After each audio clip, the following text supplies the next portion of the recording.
Bonjour et bienvenue à l'orientation pour l'inscription à la Fête de la Culture. Pour commencer, je vais juste vous donner une idée de ce que nous allons couvrir aujourd'hui. En premier, juste quelques informations clés à propos de la Fête de la Culture et puis un peu plus sur cette année en particulier et notre thème pour 2019. Ensuite, nous irons un peu plus en détail à propos de notre nouveau système d'inscription et en particulier l'outil pour construire vos propres carrefours créatifs. Alors, qu'est-ce que la Fête de la Culture? La Fête de la Culture est une célébration des arts et de la culture au Canada qui prend place chaque année en fin septembre. Nous soulignons des milliers d'événements gratuits et participatifs dans des centaines de communautés à travers le pays.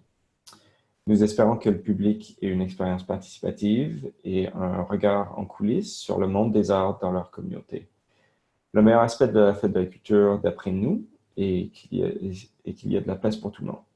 Donc, nous avons des organisateurs à travers le monde des arts et de la culture, dont des bénévoles communautaires, des artistes indépendants et aussi des plus grandes institutions comme des musées. Et bien sûr, il y a toujours de la place pour de nouveaux participants. De plus, il y a vraiment une atmosphère de célébration autour de la fin de semaine de la Fête de la Culture. L'année dernière, 2,5 millions de Canadiens ont participé et nous espérons surmonter ce nombre encore une fois cette année. Donc, qu'est-ce qui qualifie en tant qu'événement pour la Fête de la Culture?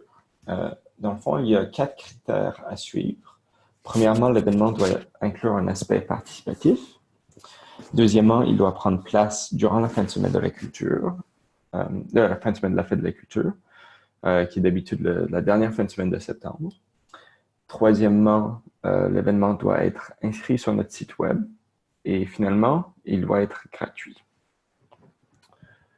Maintenant, juste un peu d'informations à propos de notre organisation et comment nous fonctionnons. Donc, nous avons des bureaux provinciaux qui gèrent des réseaux d'organisateurs communautaires, mais aussi ici au bureau national, nous organisons les campagnes annuelles de communication et de publicité. Nous produisons aussi des ressources que les organisateurs peuvent accéder et nous gérons la liste d'événements pour la fin de semaine de la Fête de la Culture.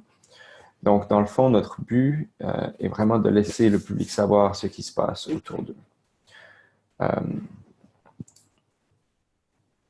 Nous célébrons nos 10 ans en tant qu'organisation et donc on a une toute nouvelle image et un nouveau site Internet, ce qui veut aussi dire un nouveau système d'inscription. Donc, si vous n'avez pas encore vu notre nouveau site web, nous vous encourageons à le visiter. Donc, sur le site web, vous pouvez aussi consulter quelques ressources comme notre guide de participation ou 100 idées d'événements. Pour la 10e Fête de la Culture, nous travaillons autour du thème de la créativité, les arts et le bien-être. Donc, au cours de l'année, nous allons partager des histoires, idées et de la recherche à propos des différentes façons que les arts sont liés au bien-être des individus et à la vitalité de leur communauté. Nous avons publié une série en 4 parties sur notre blog cet hiver. Ces articles sont écrits par Leah Sandals, qui est une écrivaine pour le magazine Canadian Art. Donc, vous pouvez trouver ça sur notre site web. Elle nous donne le profil de plusieurs organisations à travers le Canada en se concentrant sur leur travail qui lie les arts au bien-être. Nous avons aussi souligné ce thème dans plusieurs webinaires. Nous avons organisé des présentations avec Heal Strategies, Copacoa, BBC Art et University College Arts à Londres. Tous les enregistrements sont disponibles en anglais sur notre site web. Et nous adressons aussi le thème à travers nos stratégies de communication. Donc, vous pouvez nous suivre sur les réseaux sociaux pour voir toute la recherche que nous partageons en ligne.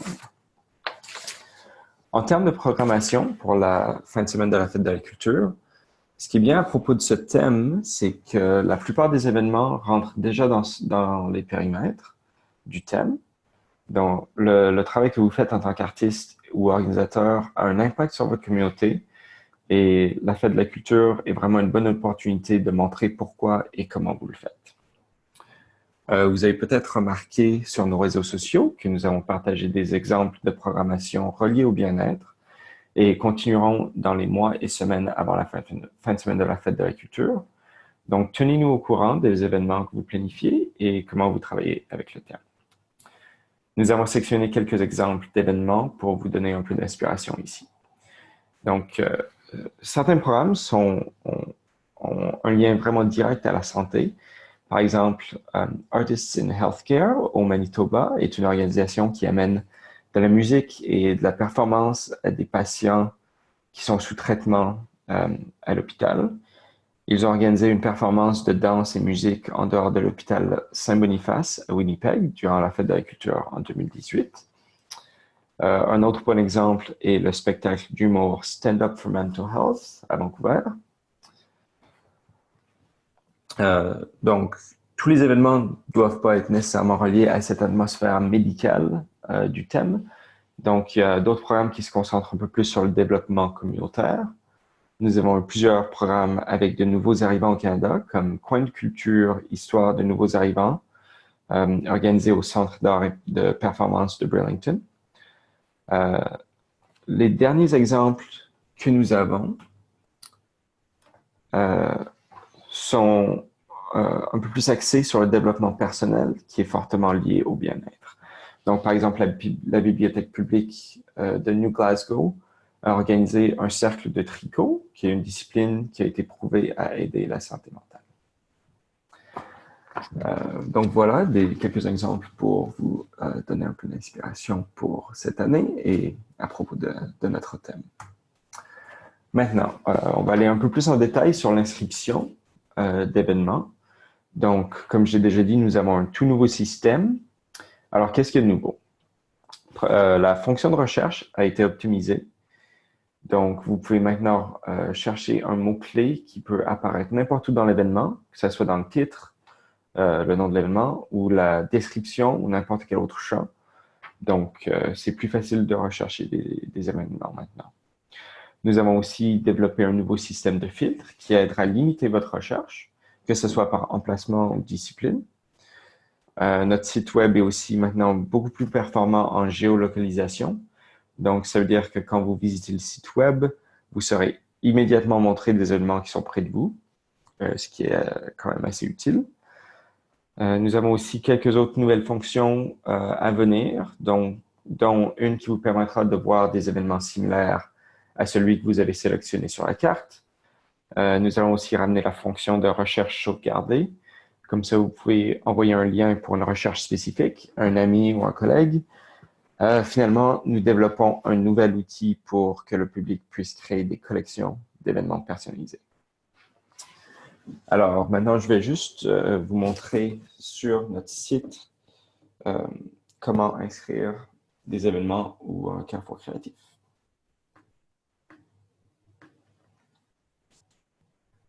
Alors, voilà. Sur notre site web,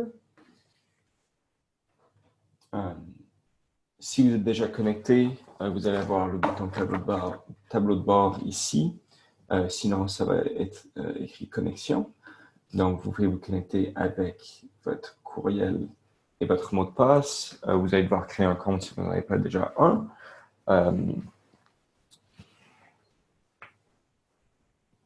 Donc, même sur le nouveau site web, votre compte des années précédentes est encore valide avec toute votre info que le compte avait auparavant. Malheureusement, l'info de vos événements antérieurs n'a pas été transférée vu qu'on a un tout nouveau système pour l'inscription. Donc, toute votre info est dans votre tableau de bord. C'est vraiment l'espace où vous voulez être. Si vous cliquez sur « Compte », vous pouvez voir toute votre information, que vous pouvez changer vos détails quand vous voulez, votre nom, email, mot de passe, etc. Alors, commençons par un événement. Donc, si vous cliquez sur « Mes événements » ici, vous allez voir que j'ai déjà créé quelques événements en test pour vous montrer, dont un qui est un brouillon et les autres qui sont déjà publiés. Donc, les événements publiés vont être en vert et vos brouillons vont être en bleu. Quand vous voulez créer un nouvel événement, vous faites juste cliquer sur le bouton « Créer un nouvel événement ». Moi, je vais juste éditer le brouillon que j'ai déjà commencé. Donc, si vous voyez, il y a deux boutons que vous pouvez cliquer. 1 va vous donner un aperçu de cet événement comme s'il était publié sur le site web. Donc, si vous cliquez, vous pouvez voir, c'est comme ça que le public verrait votre événement. Donc, on peut fermer ça. Si vous cliquez sur ce bouton ici, ça va vous amener à l'espace où vous pouvez remplir tous les champs. Donc, ici, on a aussi un bouton pour changer entre anglais et français. Donc, ici, on a le nom de l'événement en anglais et en français, la description en anglais et en français. Donc, on va rester sur français. Tous les champs avec un astérisque sont obligatoires. Donc, vous ne pouvez pas publier votre événement sans avoir rempli tous ces champs-là. Pour commencer, le nom de l'événement. Donc, le nom de l'événement devrait être aussi descriptif que possible pour que ce soit aussi clair pour le public possible quel est votre événement. Ensuite, la description de l'événement doit être entre 30 et 300 mots. Donc, ici aussi, essayez d'être aussi détaillé que possible pour que le public ait une idée claire des activités offertes durant l'événement. Donc, c'est assez simple ici, ces deux champs. Les images. Une belle image aidera vraiment la popularité de votre événement. Donc, on a quelques critères à suivre pour que l'événement soit publié avec les images. Donc, ici, vous pouvez lire les critères de taille, de format et tout ça. Mais vraiment, ce qu'on essaie aussi de souligner, c'est que il est mieux de ne pas avoir trop de texte sur une image. Donc, on ne veut aucune affiche d'événement ou affiche à propos de votre organisation en tant qu'image pour l'événement. Et ça, c'est vraiment pour aider l'événement à avoir la meilleure popularité possible. Donc, pour ajouter une image, vous faites juste cliquer ici et vous allez pouvoir choisir une image de votre ordinateur. Si vous mettez la souris sur une de vos images, vous pouvez voir, vous cliquez le X juste pour enlever l'image et en ajouter une autre. Ou si vous cliquez ici, vous pouvez ajouter le nom du photographe ou la source de l'image. Donc, comme je dis, une image est obligatoire pour que l'événement soit publié. Le prochain champ est la date et l'heure de l'événement. Donc, vous pouvez ajouter jusqu'à 6 plages horaires. Donc, si l'événement est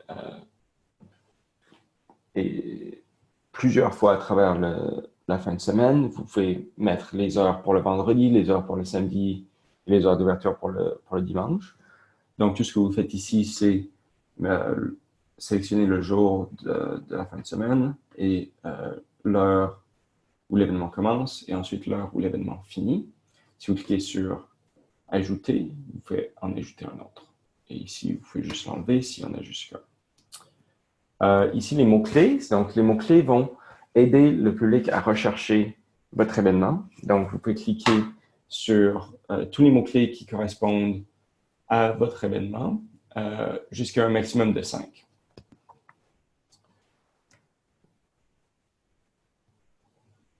Les liens. Donc, les liens peuvent être utiles si vous voulez promouvoir votre organisation. Donc, vous pouvez mettre un lien comme on l'a fait ici qui amène le public au site web de votre organisation.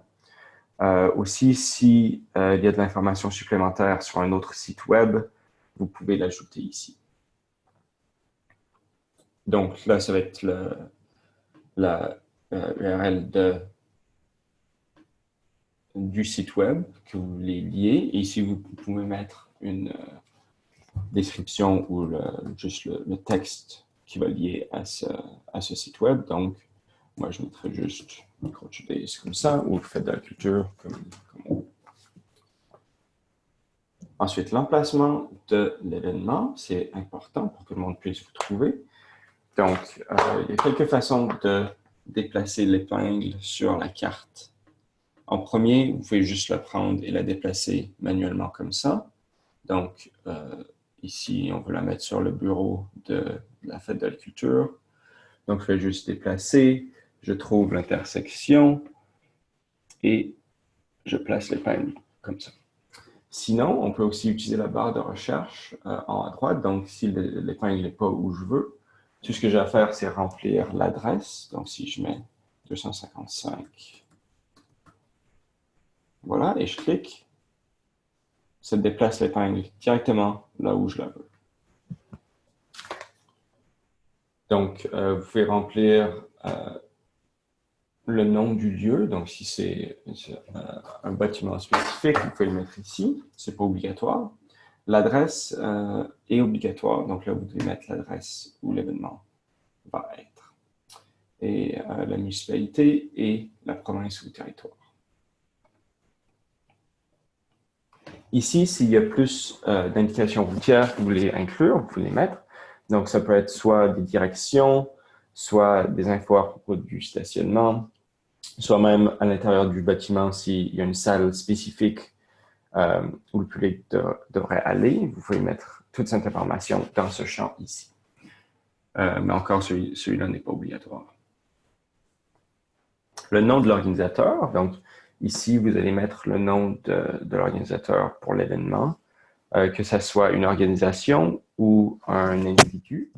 Mais veuillez noter juste que ce nom est public, donc le public va avoir accès au nom de l'organisateur. Et ici, vous pouvez mettre une description de l'organisateur. Donc, si vous êtes un artiste indépendant, vous pouvez écrire un petit texte à propos de votre pratique. Ou sinon, si vous êtes une organisation, vous pouvez écrire un petit peu à propos de ce que vous faites en tant qu'organisation. Ici, type d'organisateur, vous pouvez choisir, on a une liste assez extensive de différents types d'organisateurs. Donc, vous pouvez choisir, si vous êtes un individu ou un groupe, quelle sorte d'organisation vous êtes. Pour le contact, donc pour le contact, en défaut, ça va être le contact de la personne qui crée l'événement, donc le contact qui est sous le compte de la Fête de la Culture. Si vous voulez ajouter un différent contact pour cet événement en particulier, vous pouvez cliquer ici et rentrer le nom, courriel et si vous voulez un numéro de téléphone. Et cette personne va être la personne contactée pour toute chose qui ont à faire avec cet événement en particulier. Ensuite, vous pouvez indiquer quelle langue l'événement va se passer, soit en français, en anglais, ou si vous pouvez en ajouter une autre. Ici, on a juste mis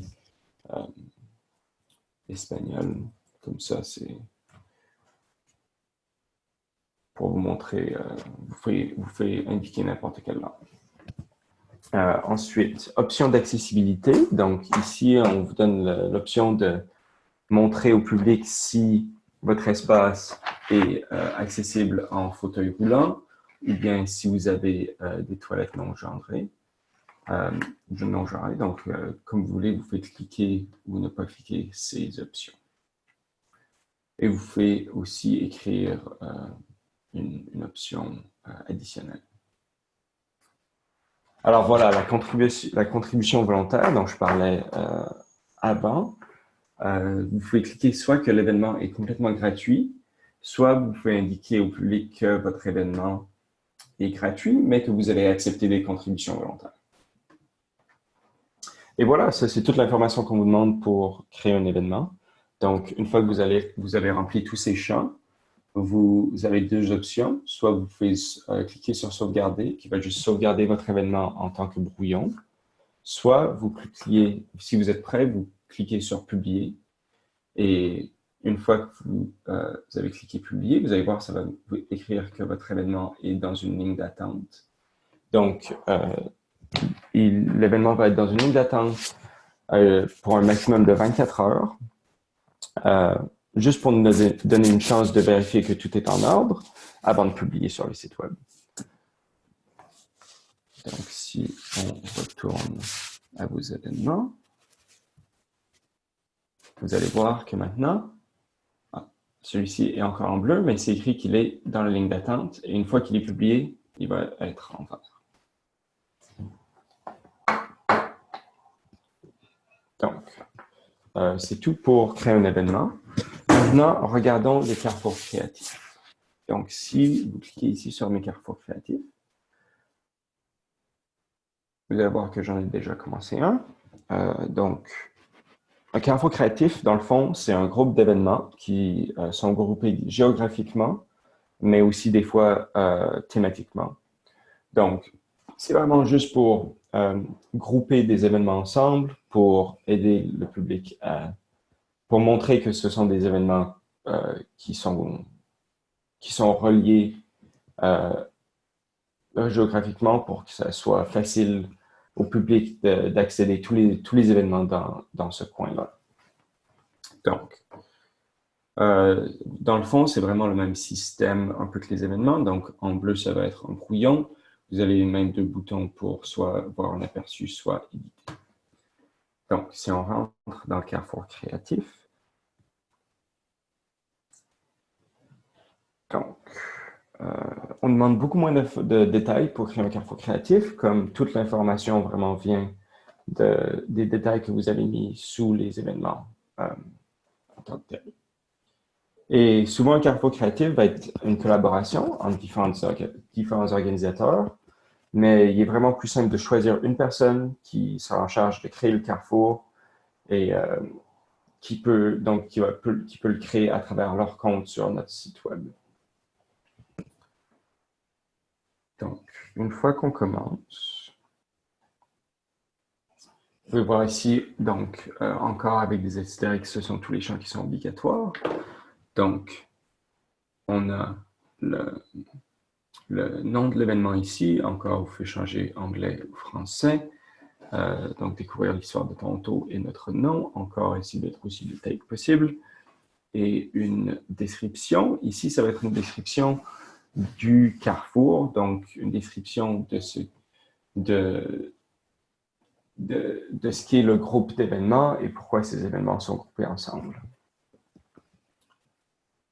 Ensuite, le nom de l'organisateur. Donc, ici, c'est un peu la même chose qu'avec les événements. Vous écrivez le nom de l'organisateur et un courriel pour la personne qui devrait être contactée à propos du groupe d'événements.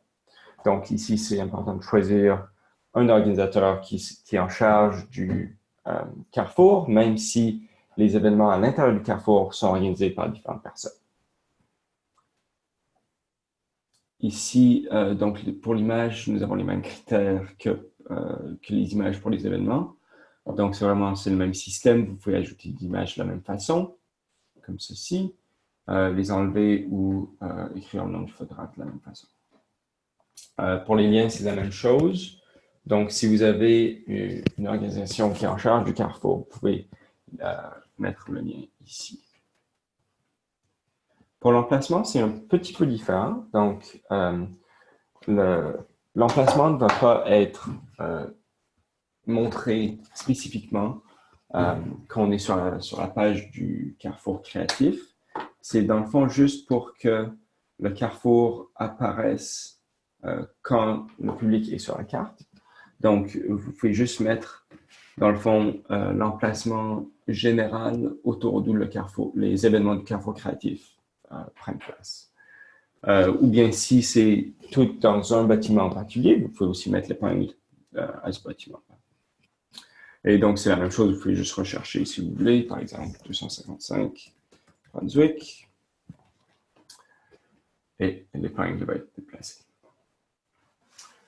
Donc ici, c'est la même chose, vous pouvez mettre un nom si vous le désirez, mais si c'est juste un groupe d'événements qui sont à différentes places, dans un emplacement plus général, vous pouvez juste mettre peut-être une description. Si c'est tout sur une même rue, vous pouvez mettre le nom de la rue ou quelque chose comme ça. La même chose avec l'adresse. Vous pouvez juste mettre une description d'où les événements prennent place. La municipalité, ça c'est obligatoire. Vous devez mettre une municipalité et une province ou un territoire. Et donc c'est ça, c'est assez simple pour le carrefour. Il n'y a pas trop d'informations demandées.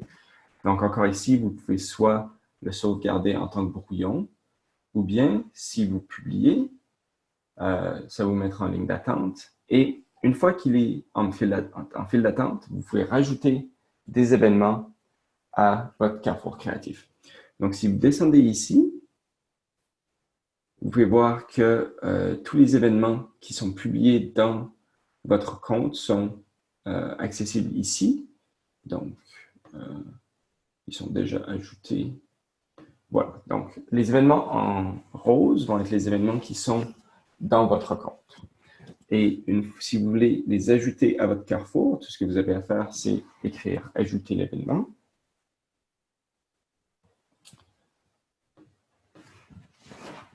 Et voilà. Et maintenant, les événements sont liés au Carrefour créatif. L'autre option, c'est si vous voulez ajouter des événements qui sont organisés par d'autres personnes, vous pouvez inviter l'événement à faire partie de votre Carrefour créatif.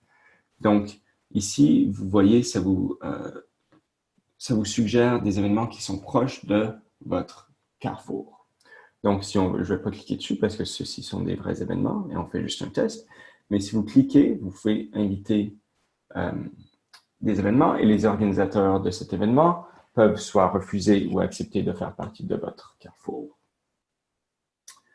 Et voilà, donc le minimum d'événements pour un Carrefour créatif est 3. Donc maintenant, en dedans de 24 heures, notre Carrefour créatif serait publié, comme on a le minimum de 3.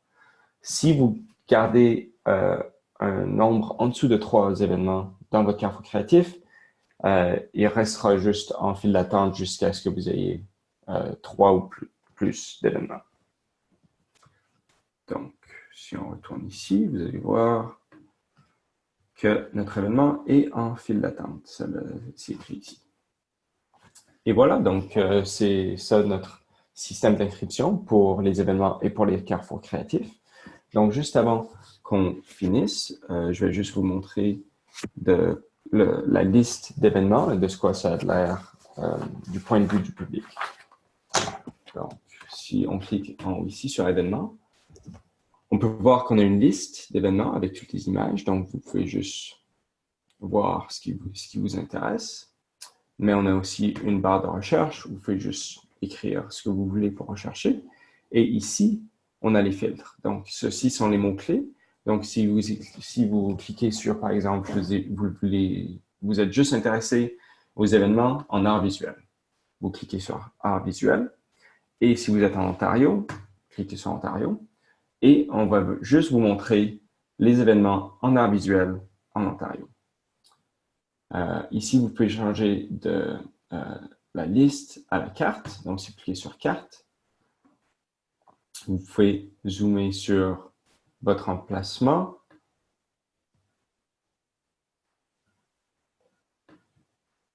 Et voir tous les, par exemple, si on est à Toronto, on zoome sur Toronto et on peut voir tous les événements qui sont disponibles. Donc ça fait d'ailleurs partie du Carrefour qu'on vient de...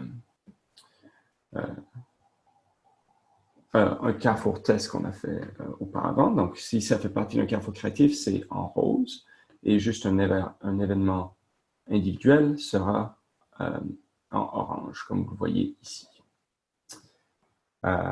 Alors voilà, donc c'est toute l'information sur l'inscription avec notre nouveau site web et notre nouveau système. J'espère que cette vidéo sera utile et si vous avez n'importe quelle autre question, je vais juste vous montrer un contact.